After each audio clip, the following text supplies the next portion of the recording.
এসো। কি করো?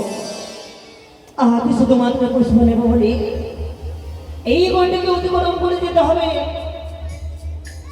আমি তখনই চেষ্টা করে দেখি না কেন এই গন্ডিকে আমি অতিক্রম করতে পারি কিনা। এসো ব্রাহ্মণী এসো। এই যে দেখো পুষ্প, পুষ্প হাতে নিয়ে এসেছি। এসো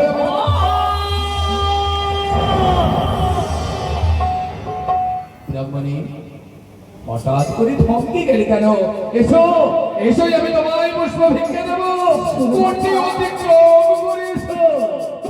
আমি যে আর আগে যেতে পারছি না। কেন? তুমি গন্ডি অতিক্রম করে আমায় ভিক্ষে দাও। অসম্ভব, তাই আমি কিছুতে পারবো না। যেমন লক্ষণের গেলে গন্ডি অতিক্রম করে সীতা পার হয়েছিল বলে সীতা দেবীর হয়েছিল হরণ। আরে আমি তোমাকে গন্ডি অতিক্রম করে ভিক্ষা দেবো, তার কখনো নয়। ভিক্ষা যদি তোমাকে নিতে হয়, আসতে হবে তোমাকে গন্ডি অতিক্রম করে। আর একবার আমি চেষ্টা করে দেখি না কেন আমি পারি না।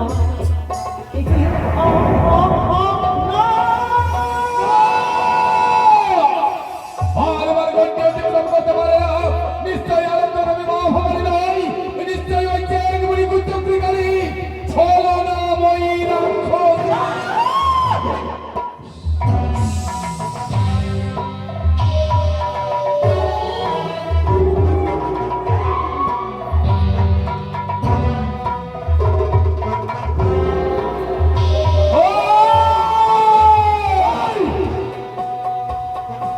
বলতে পারিস কালী, আজ মনে আশা নিয়ে এসেছে তুই আমার সম্মুখে।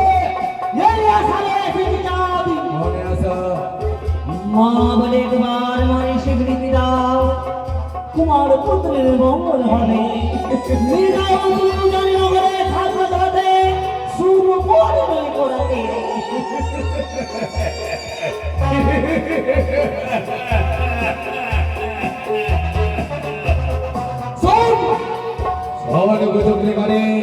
পুত্র লক্ষিন্দরের বিবাহ দেব বলে তোকে যদি আমাদের পুষ্প ভিক্ষা ঝুলে দিতে হয়, পুষ্পের পরিবর্তে তোকে আমি দেব আমার হেম তারের গ্রহ। আরে ভিক্ষার কাহারে নিয়ে আসি, ওরে ভিক্ষা পেলে হব খুশি। কি আহারে ভিক্ষার কাহারে নিয়ে আসি, ভিক্ষা পেলে হব খুশি।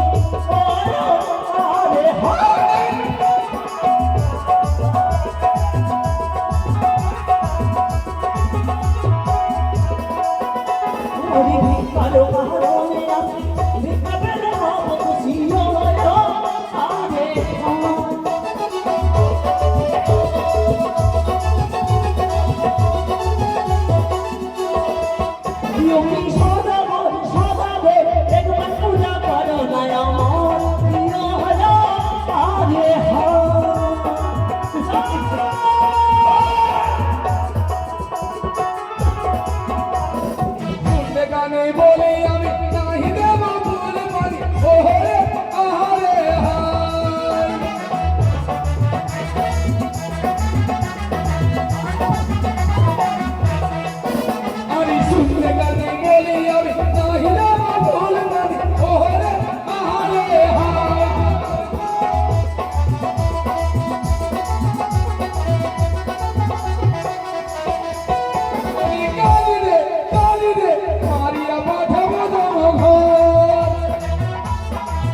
যে বার আমায় মারবে লাঠি বিয়ে রাতে কান্না কাঠি আরে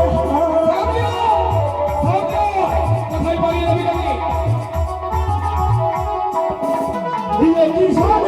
সোনাগর একবার পূজা করো না আমার বিয়ে হয়ে আরে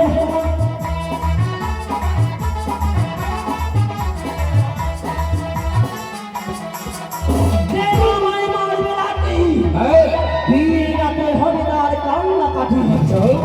মা বলে যদি মোর জন্য পুষ্প অর্পণ করে দাও